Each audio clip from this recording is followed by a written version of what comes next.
प्राचीन बरही जी, सत्यव्रत जी, रहुगण जी, सगर जी, भगीरथ जी, महर्षि वाल्मीकि जी, शौपच वाल्मीकि जी और मिथिलापुरी के राजा आदि जो जो गोविंद भगवान को प्राप्त करने वाले मार्ग पर चले। रुक्मांगद जी, हरिश्चंद्र जी, भरत जी, परम उदार दधीची जी, सुरथ जी, सुधन्वा जी, शिवी जी, अति शुद्ध बुद्धि वाली बलि की पत्नी विंध्यावली जी, नीलध्वज जी, मोरध्वज जी, ताम्रध्वज जी और अलर्क जी, इन सभी भक्तों की कीर्ति में मेरा अनुराग हो, मैं उस रंग में रंग जाऊं। इनके चरण कमलों की धूलि को मैं प्रत्येक जन्म में मांगता हूँ।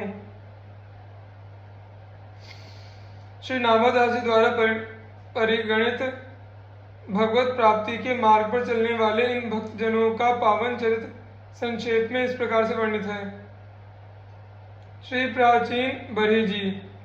आदिराज महाराज पृथु के विमल वंश में श्री हविर्धान की पत्नी हविर्धानी से बहिर्षद, गया, शुक्ल, कृष्ण, सत्य और जितव्रत नाम के 6 पुत्र पैदा हुए। इनमें महाभाग बहिर्षद यज्ञादि, कर्मकांड और योगादि में कुशल थे। अपने परम प्रभाव के कारण उन्होंने प्रजापति का पद प्राप्त किया। राजा बहिर्षद ने एक स्थान के बाद दूसरे स्थान में लगातार इतने यज्ञ किए कि यह सारी भूमि पूर्व की ओर अग्रभाग करके फैलाए हुए कुशों से पट गई थी। इसी से आगे चलकर ये प्राचीन बरही के नाम से विख्यात हुए। राजा प्राचीन बरही ने ब्रह्मा जी के कहने से समुद्री कन्या शतद्रुति से विवाह किया था, जिसे प्रचेता नाम के 10 पुत्र हुए थे, जिनका वर्णन पूर्व आ चुका है। राजा प्राचीन बरही का चित्त कर्म कांड में बहुत रम गया था। इनकी अगाध कर्म निष्ठा को देखकर देवर्षि नारद जी ने विचार किया कि यदि यह निष्ठा भगवान में लग जाती तो राजा कल्याण हो जाता। दूसरी बात यह भी थी कि विविध धर्मानुष्ठानों से इनका हृदय शुद्ध भी हो गया था, अतः ये अब उपदेश के परम अधिकारी भी हो गए हैं। यह विचार कर एक बार अध्यात्म विद्या विशारद परम कृपालु श्री नारद जी ने आकर उन्हें तत्वोपदेश दिया। श्री नारद जी ने कहा, राजन, इन कर्मों के द्वारा तुम अपना कौन सा कल्याण चाहते हो? दुख के आत्यंतिक नाश और परमानंद की प्राप्ति का नाम कल्याण है, वह तो कर्मों से मिलने का नहीं। यथा नास्त्य कृतः कृतेना मुंडकोपनिषद, अर्थात किए जाने वाले कर्मों से अकृत अर्थात स्वतः सिद्ध नित्य परमेश्वर निश्चय ही नहीं मिल सकते।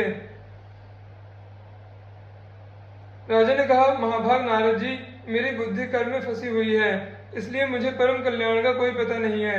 आप ही मुझे विशुद्ध ज्ञान का उपदेश दीजिए, जिससे मैं इस कर्म बंधन से छूट जाऊं।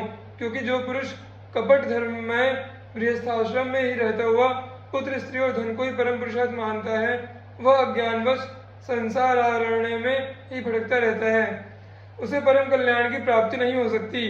प्राचीन बरही ने स्वर्ग की कामना से बहुत ही हिंसा प्रधान यज्ञ भी किए थे।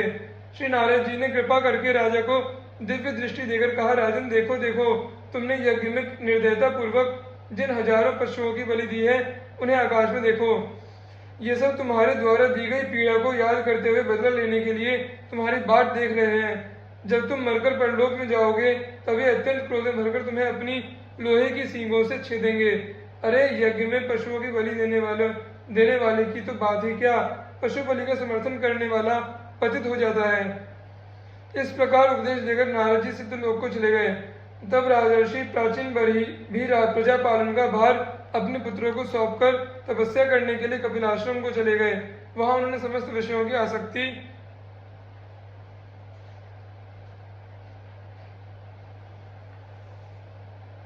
छोड़ एकाग्र मन से भक्ति पूर्वक श्री हरि के चरण कमलों का चिंतन करते हुए सारूप्य पद प्राप्त किया। श्री सत्यव्रत की कथा 5 मत्स्यावतार के प्रसंग में आई है। राजा रहुगण और जड़ भरत जी।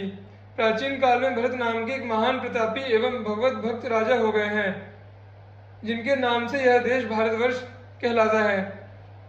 अंत समय में उनकी एक मृग शावक में आसक्ति हो जाने के कारण उन्हें मृत्यु के बाद मृग का शरीर मिला और मृग शरीर त्यागने पर वे उत्तम ब्राह्मण कुल में जड़ भरत के रूप में अवतीर्ण हुए। जड़ भरत के पिता आंगिरस गोत्र के वेद पाठी ब्राह्मण थे और बड़े सदाचारी एवं आत्मज्ञानी थे। वे श्रम, दम, संतोष, क्षमा, नम्रता आदि गुणों से विभूषित थे और तप, दान तथा धर्माचरण में रत रहते थे। भगवान के अनुग्रह से जड़ भरत को अपने पूर्व जन्म की स्मृति बनी हुई थी, अतः वे फिर कहीं मोह जाल में ना फंस जाएं, इस भाव से बचपन से ही निसंग होकर रहने लगे। उन्होंने अपना स्वरूप जानबूझकर उन्मत्त, जड़, अंधे और बहिरे के समान बना लिया और इसी छद्म वेश में वे निर्द्वंद्व होकर विचरने लगे। उपनयन के योग्य होने पर पिता ने उनका यज्ञोपवीत संस्कार करवाया और वे उन्हें शौचाचार की शिक्षा देने लगे, परंतु वह आत्मनिष्ठ बालक जानबूझकर पिता की शिक्षा के विपरीत ही आचरण करता। ब्राह्मण ने उन्हें वेदाध्ययन के कराने के विचार से पहले 4 महीनों तक व्याहृति, प्रणव और शिरके सहित त्रिपदा गायत्री का अभ्यास कराया, परंतु इतने दीर्घ काल में वे उन्हें स्वर आदि के सहित गायत्री मंत्र का उच्चारण भी ठीक तरह से नहीं करा सके।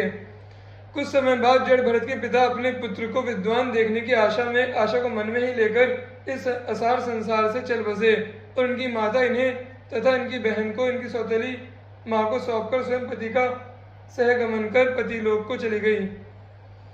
पिता का परलोकवास हो जाने पर इनके सौतेले भाइयों ने, जिनका आत्मविद्या की और कुछ भी ध्यान नहीं था और जो कर्म कांड को ही सब कुछ समझते थे, इन्हें जड़ बुद्धि एवं निकम्मा समझकर पढ़ाने का आग्रह छोड़ दिया। जड़ भरत जी भी जब लोग इनके स्वरूप को न जानकर इन्हें जड़ उन्मत्त आदि कहकर इनकी अवज्ञा करते, तब वे उन्हें जड़ और उन्मत्त का सा ही उत्तर देते। लोग इन्हें जो कोई भी काम करने को कहते उसे ही तुरंत कर देते।